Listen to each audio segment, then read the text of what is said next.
this video. And I mean, I've been waiting a long time to shoot this video. Long time. My friend, Epo, otherwise known as Optimized out of Honolulu, sent me this ragged ass 16 pill. About a year ago now. He calls me, he says, man, if I send you my 16 pill, what would you charge me to turn it into a 32? And I said, dude, you send me a 16 pill and you send me a check for $1,600. I'll build you a 32 pill like you've never seen. As long as you let me build it in my off time or when I want. He said, okay. So Epo, we started here, buddy. And this is where we ended up. And you begged and you pleaded and you said, man, don't make me have a blower. And it wasn't until I started running this box. I'm not putting a blower on this one. But version 4.0, because this is the third 32 pill I built. The fourth one that's going out of here from Mr. Jefferson, it's going to have a blower on it. It's going to be pretty sick how it's on there. But we're talking about this box today. Epo, I saved this raggedy ass tin. I think I'm going to keep it for sentimental reasons, but I don't think you really care. I think this is where your attention's at. Let me get this out of the way. We're going to open the top on this son of a bitch, and we're going to show you how it works. We'll show you what you got. Teacher always told me dead hammer. If you can dead hammer, that means you can average to it. You can dead hammer and hold it for a couple seconds and it don't blow up, that means it's right. It's a 5K slug.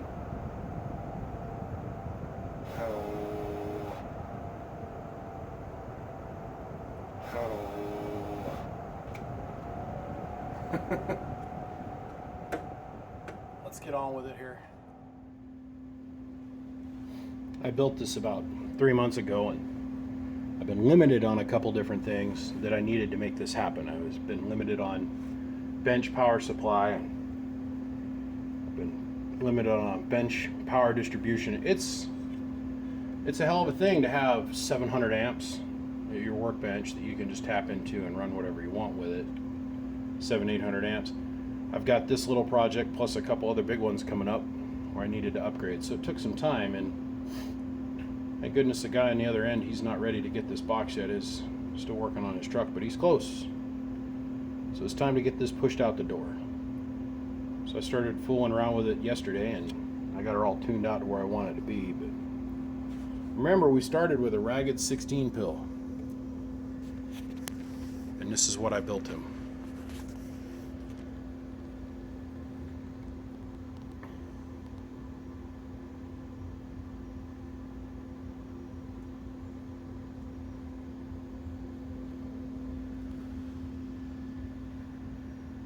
Beauty builds power.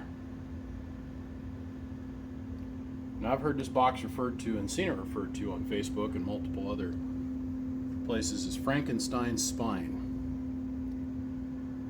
Let me explain the theory behind this. This solid copper bus that goes down the middle of this puppy.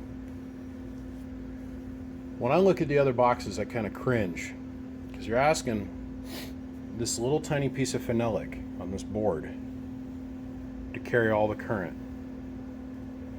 If you were to peel this phenolic up, and I know this because I did. I took a 16 pill board and I peeled all the phenolic off it, all the copper off the phenolic. Take this little 60 trillion thousandths thick copper and you wad it up, smash it down. It's less than the size of a dime. So that means that there's about enough copper here, well, to make a penny, covering this whole board. And then we're going to ask that a single bolt carry 600 amps worth of current and evenly distribute it across the cabinet. Well, I'm limited in the way I'm able to build. Honest to God, I'm limited. I'm limited to the cabinets that I'm able to buy, and I'm starting to develop all my own kind of resources. I got my own transformers that are out now. Start knocking down those pegs because I want to start moving forward. But what I was trying to do here was create more ground, give the ground current a little bit better way to go, and it works. This box is working great. So what I do is EPO on the back here, buddy. You got your nut. You got to give it 2 pieces of 1/0 cable, or that will get hot. Because remember, 100% of your ground is flowing through one bolt. That bolt comes in, goes to a flat copper plate, goes come down this solid copper bar. For every 2-pill section, there's 1 piece of wire to carry the current to ground. Now there's another way I could have gone about doing this, and that's what I'm doing with the other 32-pill I'm building. I wanted to make something special for EPO. So I built this box to completely stand out amongst the crowd. I'm not limited to the way I build. I have enough knowledge in my head I can make any circuit work, create any circuit I want, tune it. I'm not stuck to the way the guys that come before me built it. So I get to think freely. I'm a small custom shop. I'm not into mass manufacturing. So I thought I'd build him a box that was completely unique and different and explore a new idea. This is what I built him. And the son of a bitch is working good. The other way of thinking is that you use your heat sink, and a heat sink will actually carry way more current. But this is definitely a step above its own. The little details inside of here are what's really cool to me. How each single transistor has its own isolated distribution of current. All the positive leads are isolated. All the positive leads are underneath the board. Not a single piece of coax crosses over another piece of coax in this box. It's like a racetrack up inside this thing. Look at that. This is your input coax. So your RF comes in, goes through your coil, goes through the splitter, gets broke up. These 16 transistors are on this lead, and this 16 transistors are on this lead. Here's your output transistors, or the output side. It goes over this little sub bridge in here, goes here and flows around, goes over to the combiner, gets combined together. Now EPO, what I did is I took all the 16 transistors that were out of that old cabinet, replaced what was muffed up, rewrapped everything. The only thing I reused was the transformers and the transistors. Everything else is new. Pill strips, transistors, wire, capacitors, resistors. And then all the new stuff is on this side.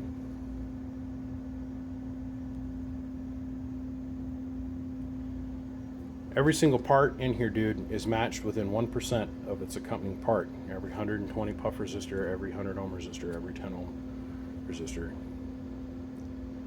Even the little disc capacitors, I measured them all out too.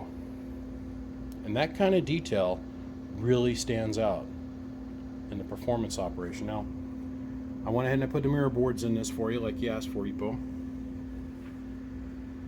And they're just held up by standoffs, every 8 transistors. So make it super easy. Well, I can't say super easy because there's a lot of components in here you got to move if you pop a pill. So be respectful of this box, because you're going to spend a day taking something apart to change out a transistor.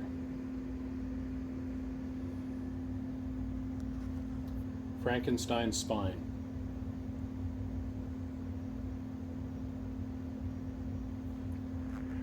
I did the direct pass-through mount for your dual line section. And it comes through and it attaches to a regular coax connector, which goes to a piece of 213 coax. Or not 213, pardon me, 217. More than able to carry the wattage over to the line section. And we're not soldered to that center pin, which we all know is dangerous. Mounting that line section took a day. It was a pain because I built the rest of the cabinet and then EPO sent me the line section like a month later. Every single one of your fans is independently voltage regulated, has its own independent capacitor. These will always keep turning at the same rate no matter what the voltage is. I'm going to send you a diagram. There's a 4-pin mic jack on this. There's no internal keying circuit. You're going to have to get a foot pedal. Click, latch it up, go to talking. Your on-off is completely remote, and your keying function is completely remote. It's all done through this 4-pin. I'll send you a diagram. So all you got to do is give it an on-off toggle switch to turn the amp on and off. And when I mean amp on and off, you turn the fans on and off. That's about it. Because the keying circuit's all of its own unique deal. So if you key on it, click, and the fans aren't on, that's your thing. I had to try a couple different turning capacitor, or a couple different output tuning coils to get the inductance the way I wanted it. This was the original input tuning coil, and it was a little bit long, as you can see. So I shortened that up. I found out I went a little bit too short when I measured it. This is what we ended up with. The output coil ended up being a little bit way too long, so I went ahead and pulled that out. Ended up being a little bit of short, so we compromised. We got that tuned in just perfect. I took my time on this amp, just like I do all the major big projects. You know, I wish I could find a way to make the cabinet lid clear, because this is a show whore.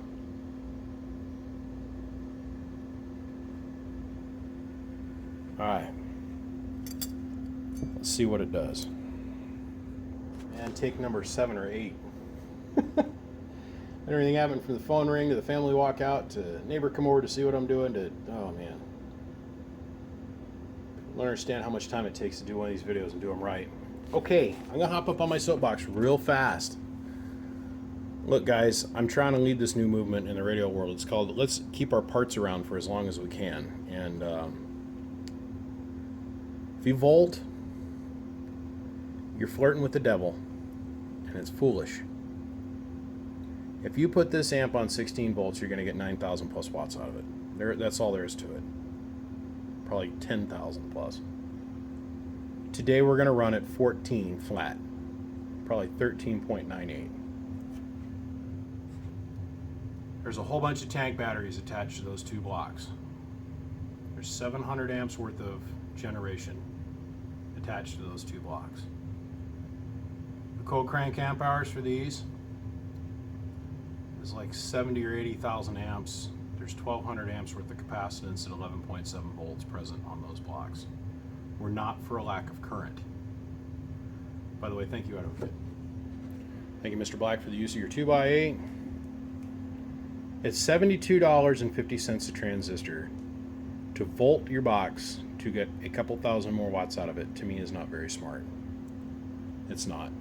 Me being a repair shop, I personally don't mind. Volt away. Blow the box up, send it to me. I will gladly repair it with a smile on my face and a jingle in my step. No problem. When it comes to testing something on the bench, it's going to be tested at 14 volts. If I was to order something new like this, and the customer had paid me, you know, I as the customer had paid the builder anywhere from $5,000 to $7,000 to build me something like this, I'd be a little bit upset if I watched them volt up my amp to look cool in a video on YouTube. I'm not that guy. Okay, so I'm off my soapbox. Guys, quit volting. Now we all know standard 4-pill on about 14 volts will produce about 1,000 peak watts worth of power.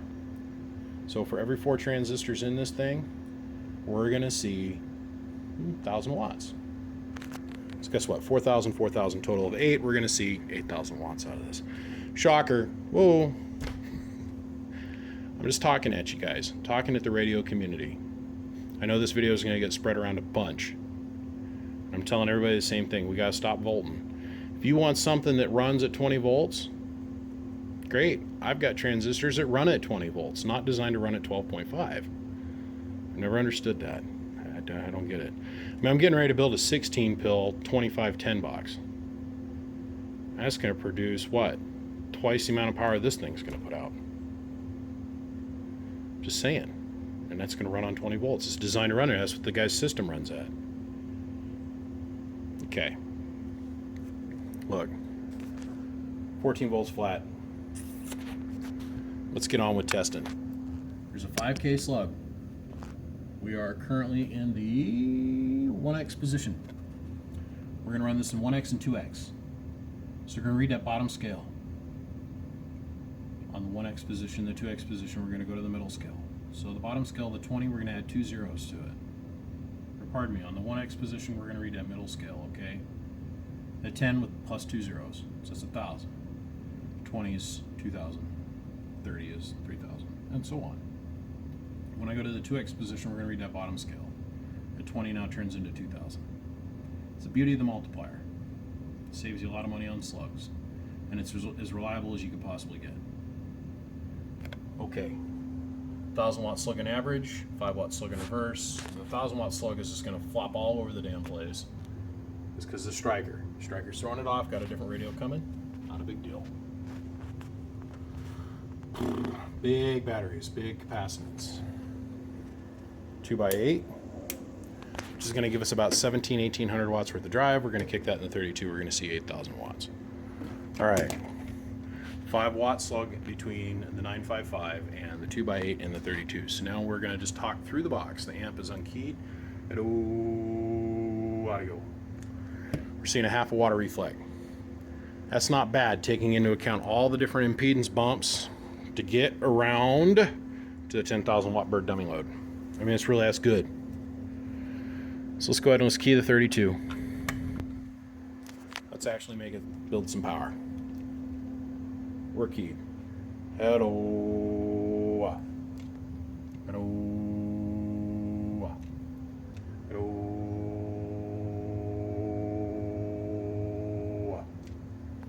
Seeing a half a watt of reflect. Hello. Seeing about 6 and some change out of it for power. Amps on. Let's start having some fun.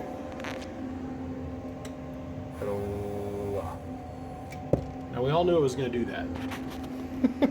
Bottom line. Let's go ahead and shut the 32 pill down. Let's show you what we're putting into it for drive.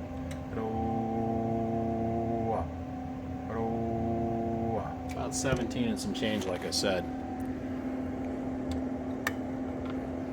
Key to 32. Kick the multiplier up to 2. So now remember, we're going to read that bottom scale. 20 is 2, 40 is 4, 6 is 6, or 60 is 6, and yeah, I got to take my hand away from the cabinet because I'm going to have 8,000 watts pass by here in a second.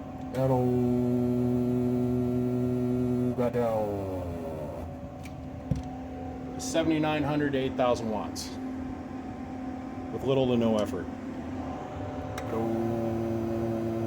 Audio.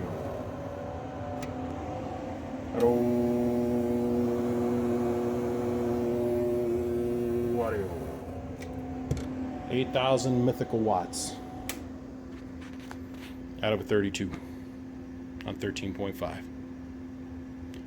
EPO, your baby is completed. Remember where we started and remember what we've done. We've come a long ways, man. Now let's get your truck straight. Remember, 2 1-aught grounds. It's necessity. Because each one of these cables can only carry 300 watts or 300 amps continuous over a 20-foot length at 12 volts. So keep the current up inside the box, because remember, 2879 is not voltage driven. All right, it's amperage driven. You gotta keep your amps up. Well, hell, let's fire down on it some more. Come on. Hello. Hello. Hello. Hello. Hello. Now remember, with that 10,000 watt dummy load, I found for every 1,000 watts, I see roughly about a watt of reflect. So I'm seeing right at 5 watts of reflect from the 10,000 watt dummy load. Perfect. I mean, really, that's good. Hello, audio. Whole lot of needles moving to the right. EPO, appreciate you, man. Thank you for the build. And I got a whole bunch more I got to bring out and put on Front Street for you guys. I got, 2 more 32s and a 48 pill coming up here real quick. My name is BBI, and I thank you everybody for your support. I can't do this without you. Please subscribe to the channel if you enjoy the videos. And let me help you get yourself 10-8. Call me. I can build, create, help you with anything your brain can think up. I don't care what it is. I'll see you. Frankenstein's spine. I see you. Bye.